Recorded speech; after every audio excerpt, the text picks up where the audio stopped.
Reflection में आपका स्वागत है। आज की शाम हम लोग बात करने जा रहे हैं, यदि हम अपने जीवन में परीक्षा से गुजरते हैं, किन बातों का हमें ध्यान रखना है। बाइबल हमें 6 बातें सिखाती है। जब हम लोग परीक्षाओं से गुजरते हैं, यदि हम इन 6 बातों का ध्यान रखें तो इन परीक्षाओं में हम लोग सफलता के साथ और विजयता के साथ में निकल करके आते हैं। तो पहली बात हमें जो ध्यान रखना है वह यह है, हमें हमेशा परमेश्वर के वचन से हमारी परीक्षा के विषय में उसकी सत्यता की तलाश करना है। मनुष्य जब विपरीत परिस्थिति के अंदर पड़ता है, परीक्षाओं से और कठिन दौर से गुजरता है, तो सबसे पहले जहां पर हमें ध्यान देना है वह है परमेश्वर का वचन। परमेश्वर के वचन से हमें मालूम पड़ेगा हम हमारे जीवन के अंदर इन परिस्थितियों में क्यों आ गए हैं। बाइबल इस प्रकार से कहती है, भजन 119 उसके 105वीं आयत में ऐसा लिखा हुआ है, तेरा वचन मेरे पांव के लिए दीपक और मेरे मार्ग के लिए उजियाला है। तो ये परमेश्वर का वचन हमारे इस जीवन के लिए, इस जीवन के अंदर जो हम चलते हैं उसके लिए वो रोशनी है, वो दीपक है, वो हमें दिखाता है किस मार्ग पर किस रीति से चला जाता है। तो ना सिर्फ वचन हमें सिखाएगा कि हम इन परीक्षाओं में क्यों पड़े हैं, वरन वचन के द्वारा हम परीक्षाओं से बाहर भी विजेता के रूप में उभरेंगे। ईमानदारी से सोचो, कितनी बार जब हम परीक्षाओं में पड़े तो सबसे पहले हमने बाइबल को उठाया और बाइबल से हमने ढूंढने की कोशिश करी कि हमारी परीक्षाओं का कारण क्या है, क्यों पड़े हैं और कैसे इन परीक्षाओं से हम लोग बाहर निकल सकते हैं। जब परीक्षाओं में हम लोग पढ़ते हैं तो हमेशा हम लोग या तो दूसरे से दुआ कराने की कोशिश करते हैं या अपने तर्क वितर्क से जानने की कोशिश करते हैं कि हम इन कठिन परिस्थितियों के अंदर क्यों पड़ गए हैं। तो मेरे प्रिय भाई और बहनों, सबसे पहला सिद्धांत याद रखिएगा, परमेश्वर के वचन में जाओ, इस बाइबल से अपनी परीक्षाओं की सत्यता और इन परीक्षाओं से कैसे निकला जाता है उसकी खोज करो। दूसरा सिद्धांत, दूसरी बात, यदि आप कठिनाई के अंदर आ गए हैं और अब बहुत समय हो गया है कि आप इन परिस्थितियों से बाहर ही नहीं निकल सकते, एक के बाद एक आपके जीवन के ऊपर हमले हो रहे हैं, आपके परिवार पे हमले हो रहे हैं, आपकी नौकरियां तकलीफों में आती चली जाती है, एक नौकरी जाती है, दूसरी नौकरी आती है, वो भी चली जाती है, धंधे के अंदर प्रॉब्लम चल रही है, परिवार में अशांति है, एक बीमारी से निकलते हैं दूसरी बीमारी में आ जाते हैं, तो उसके पीछे कहीं ना कहीं अविश्वास का कारण भी हो सकता है। यह मसीह जीवन जो हम लोग जीते हैं, यह एक विश्वास से जिया जाता है। बाइबल के सारे सिद्धांत, जो कुछ भी यीशु मसीह ने आपके लिए क्रूज के ऊपर दिया करा है और जो भी स्वर्गीय आशीष आपने प्राप्त करी है, यह सब संचालित होती है विश्वास के द्वारा। और यदि आप बार बार परीक्षाओं से गुजर रहे हैं तो कहीं ना कहीं आपको परख करके देखना पड़ेगा कि आपके जीवन के अंदर कहीं अविश्वास तो नहीं आ गया है, कहीं संदेह तो नहीं आ गया है। और यदि आपको लगता है कि अविश्वास और संदेह आपके जीवन में संचालित है, तो उसी घड़ी विश्वास के साथ प्रभु के सन्मुख आए और पश्चाताप करें, प्रभु मेरे अविश्वास को क्षमा कर, मेरे संदेह को क्षमा कर। मेरे साथ निकालिए मरकुस रचित सुसमाचार उसका 9वां अध्याय 14 से लेकर के 27 तक। एक घटना हम लोग देखते हैं, यहां पे इस प्रकार से लिखा हुआ है, और जब वो चेलों के पास आया तो देखो उनके चारों ओर बड़ी भीड़ लगी है और शास्त्री उनके साथ विवाद कर रहे हैं।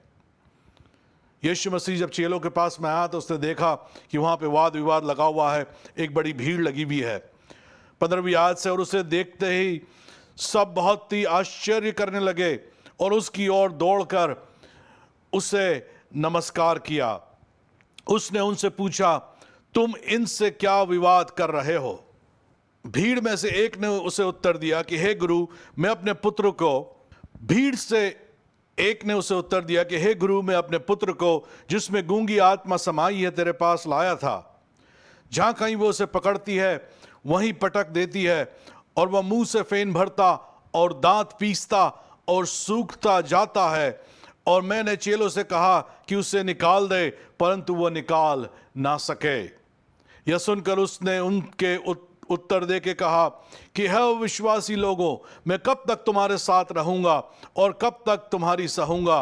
उसे मेरे पास लाओ। तब वे उसे उसके पास लाए, और जब उसने देखा कि जब उसने उसे देखा तो उस आत्मा ने तुरंत उसे मरोड़ा, और वह भूमि पर गिरा और मुंह से फेन बहाते हुए लौटने लगा। उसने उसके पिता से पूछा, इसकी यह दशा कब से है? उसने कहा, बचपन से। इसने इसे नाश करने के लिए कभी आग और कभी पानी में गिराया, परंतु यदि तू कुछ कर सके तो हम पर तरस खाकर हमारा उपकार कर।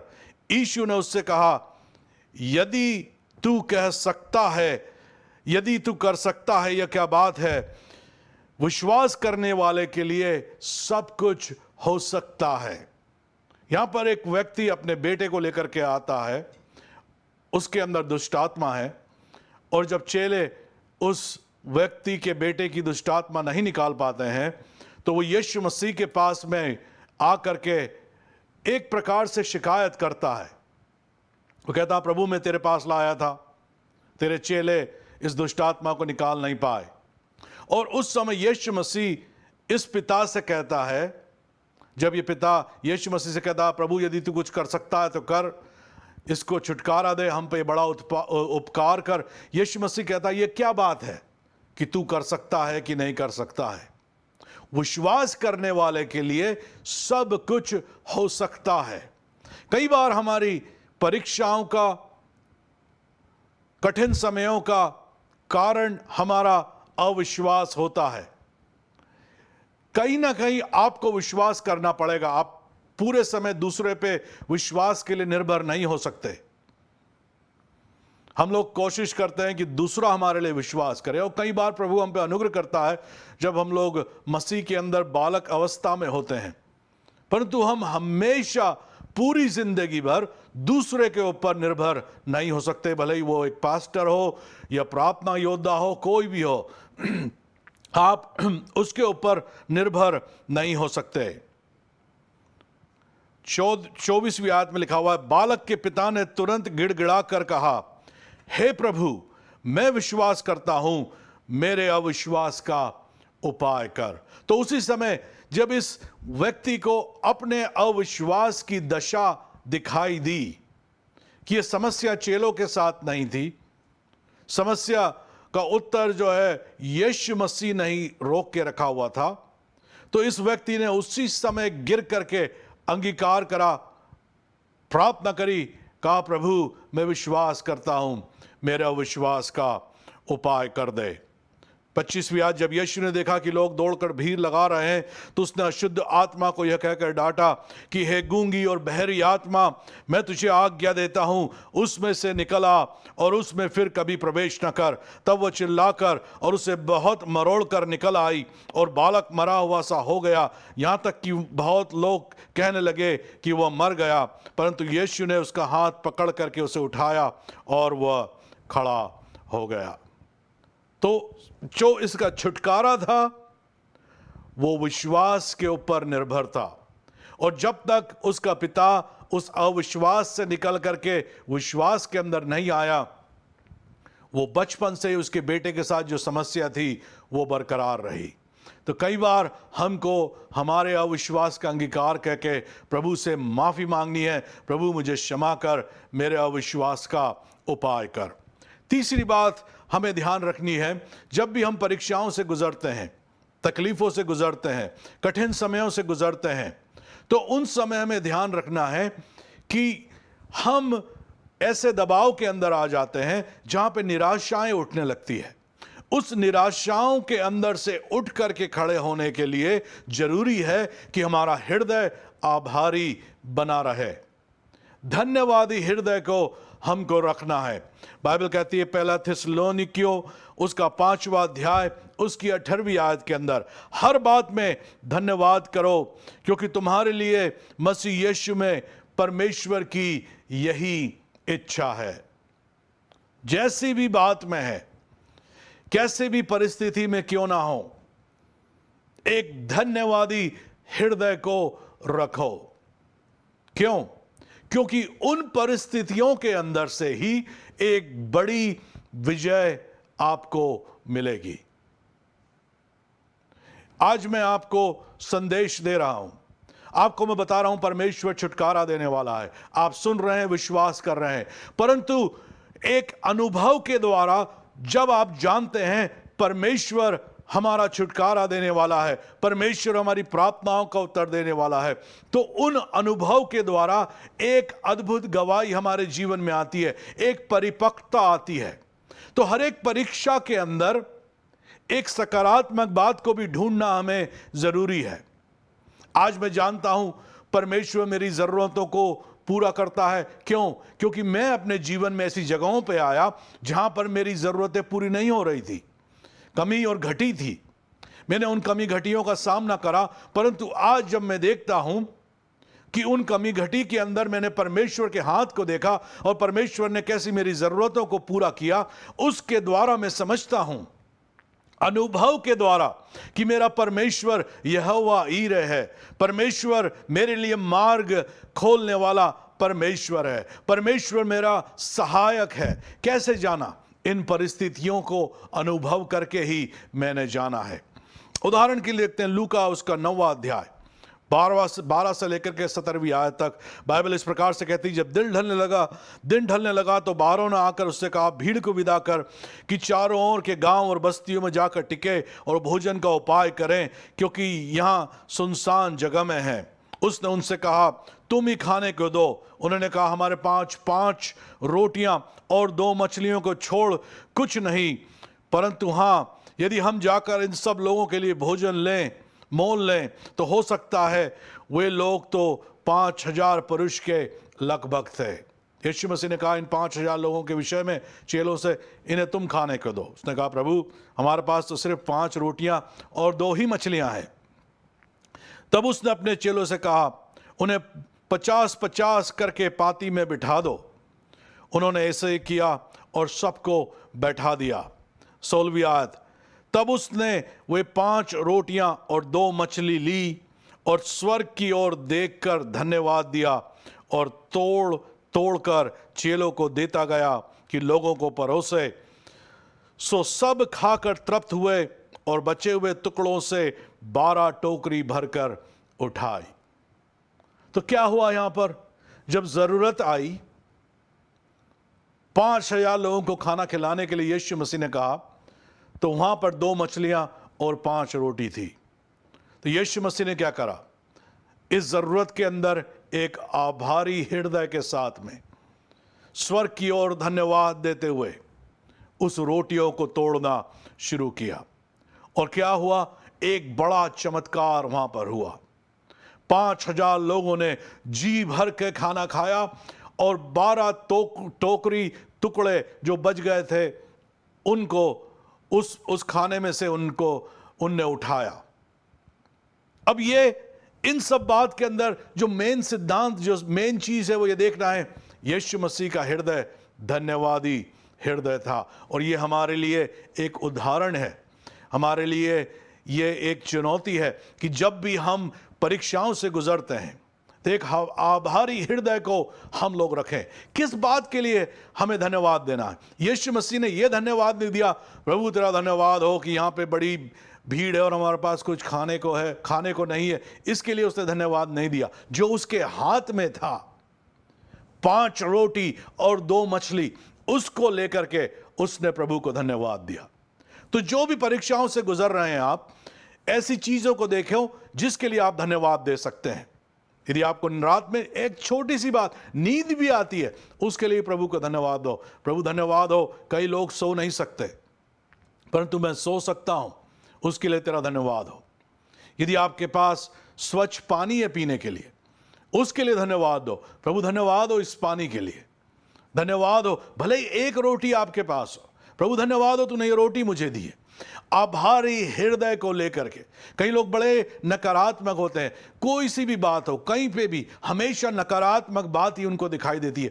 आपको उन दृष्टिकोणों से निकलना है, ऐसी चीज़ों को रोकना है जो हमेशा नकारात्मक चीज़ें आपके अंदर लेकर के आती है।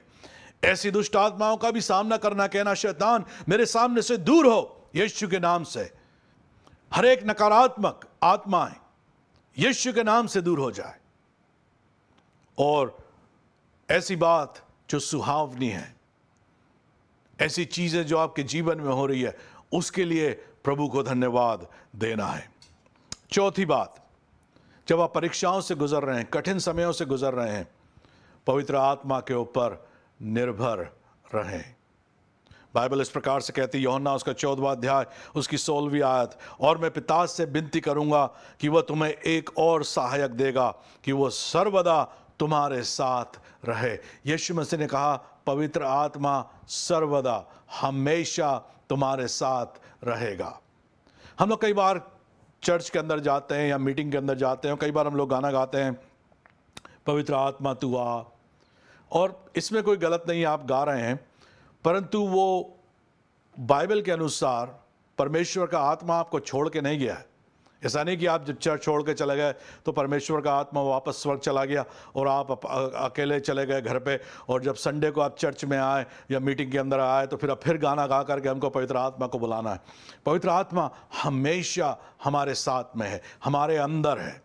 आप जहाँ भी जाएं परमेश्वर का आत्मा आपके साथ में रहता है। जब आप सोते हैं परमेश्वर का आत्मा आपको देखता है, जब आप उठते हैं परमेश्वर का आत्मा आपकी रखवाली करता है।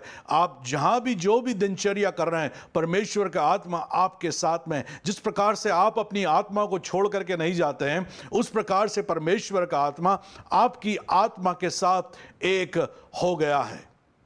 यीशु मसीह ने कहा वो सर्वदा तुम्हारे साथ रहेगा। यूहन्ना 16 उसकी 26वीं आयत, परंतु सहायक अर्थात पवित्र आत्मा जिसे पिता मेरे नाम से भेजेगा वो तुम्हें सब बातें सिखाएगा और जो कुछ मैंने तुमसे कहा है वो सब तुम्हें स्मरण कराएगा। तो इन समयों में क्या करें? परमेश्वर के आत्मा के ऊपर निर्भर रहें। परमेश्वर का आत्मा आपको सिखाएगा, आपकी सहायता करेगा कैसे इन परिस्थितियों से बाहर निकलना है, कैसे इन परिस्थितियों के ऊपर विजय को प्राप्त करना है।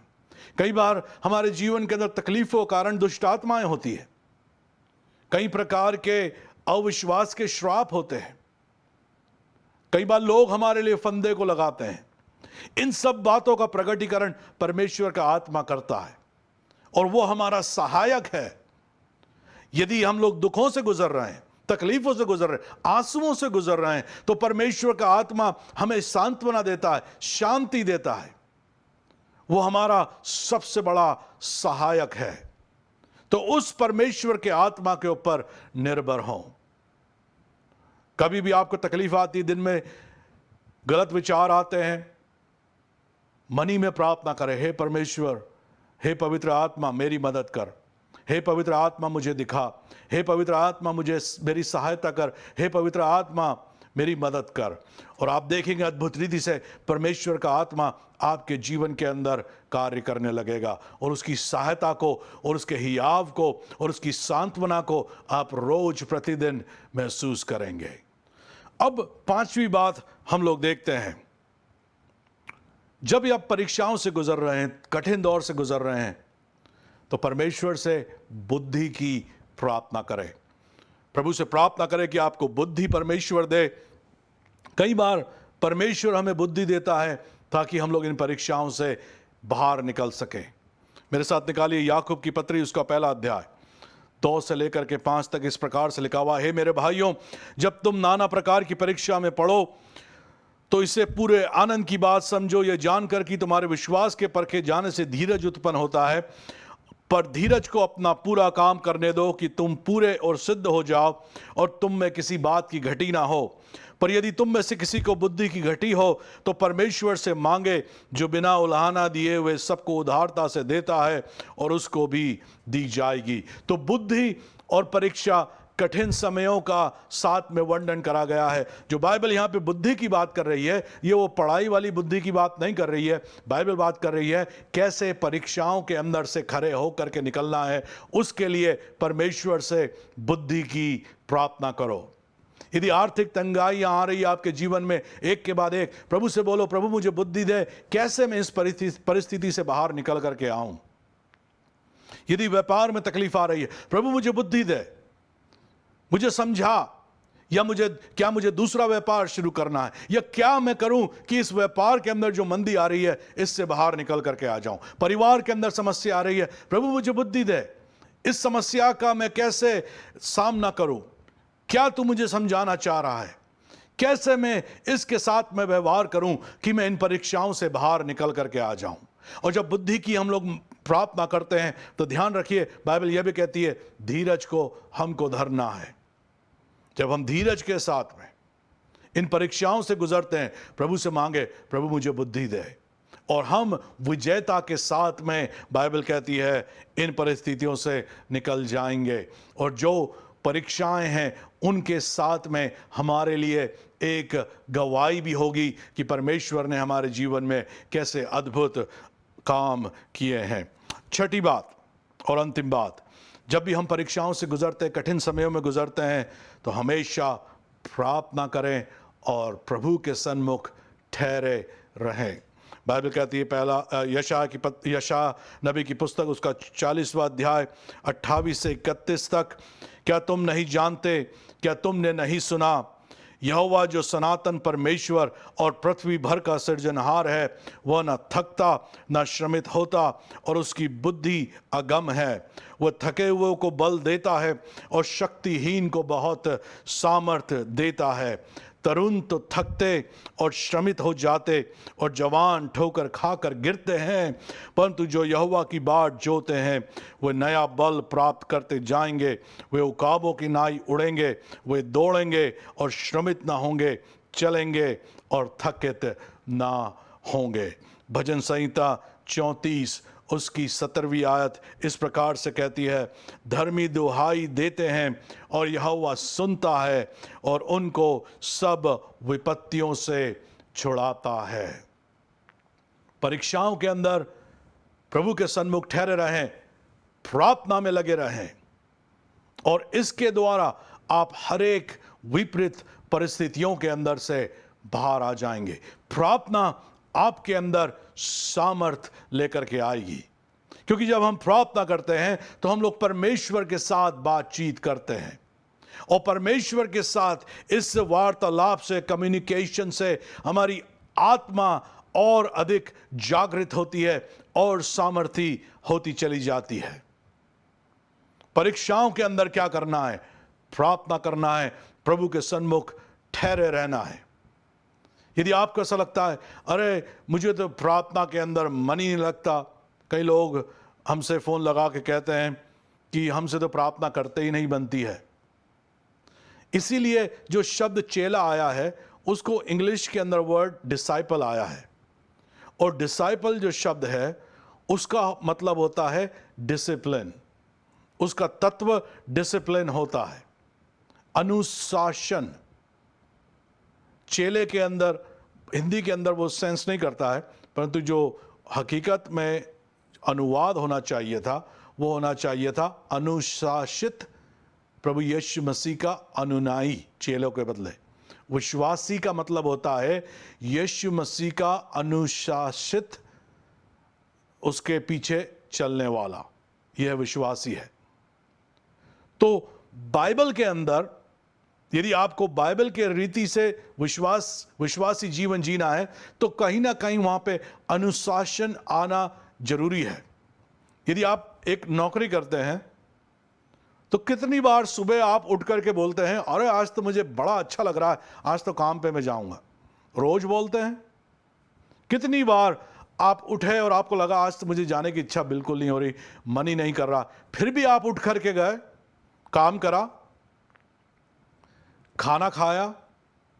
कई बार लोग जो स्वस्थता के जीवन जीना चाहते हैं वो एक्सरसाइज करते हैं। कई बार उनकी इच्छा नहीं होती सुबह उठ करके वो चलने के लिए जाएं, पैदल चलने जाएं या एक्सरसाइज करें, फिर भी उठ के करते हैं। क्यों? वहाँ पे अनुशासन आता है। स्कूल जाते हैं, कई जवान लोग कॉलेज जाते हैं, इच्छा होती है हर बार पढ़ाई करने की? नहीं। उसी प्रकार से मसीह जीवन के अंदर भी कई बार शैतान रोड़े, तकलीफें उत्पन्न करता है। तो ये बहाना कि मुझे प्रार्थना करने की इच्छा नहीं हो रही इसलिए मैं नहीं कर रहा हूं, ये एक गलत बहाना है।